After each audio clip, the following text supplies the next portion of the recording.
to Anne. Alistair, thank you very much. Let's have a look at this morning's newspapers, see what they're saying.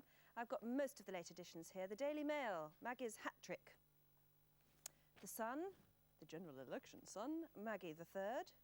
Today, on and on and on. The Star, not quite right there with their prediction. Maggie's close call, they called it. Daily Express, Super Mag wins her hat-trick.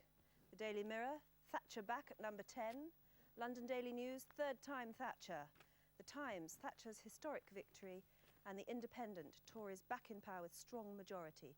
Those are the latest editions that I've got so far. We'll have a look inside them a bit later on. First of all, though, let's go over to number 10 Downing Street, see what's happening there. Our reporter David Foster has been there all night. David.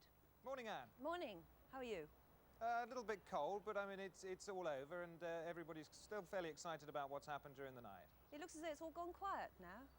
Yes, the papers have just been delivered. There's been a bunch of flowers taken in by Monty Modlin. He came up with those about 25 minutes ago. There's not many press people here. They're not expecting to see Mrs. Thatcher until sometime around 11 o'clock. So it's probably thought that she's actually gone to bed now, is it? I think there's a faint sound of snoring coming from upstairs here. We can't hear an awful lot, but I mean, we're told that she is fast asleep and getting some well-earned rest. Well, at least you've got a bit of company. You've got a policeman to keep you yes. company, haven't you?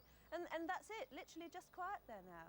Yes, it is. I mean, everybody seems to be in a fairly festive mood. I mean, Jeff was saying that it's very cold down at Ealing. I can feel a certain warmth coming out of number 10. I don't think that's got anything to do with the weather. I think that's just the way they're feeling inside. Yeah. What about the crowds? I don't suppose they're being allowed anywhere near down Downing Street, are well, they? Mrs. Thatcher came back, it was about 20 past 4 this morning, and when she arrived, there were a great many people down the far end of Downing Street. Nobody allowed up here except the press, and they all took a few snaps, and there was some cheering from the far end of Downing Street, people waving flags as cars went past, they hooted their horns. But that lasted probably only about 15, 20 minutes, and then it died down, and there's hardly anybody around at the moment. Right, well, David, thanks very much. Mrs. Thatcher obviously sort of going through her little book, wondering who to make the phone calls to.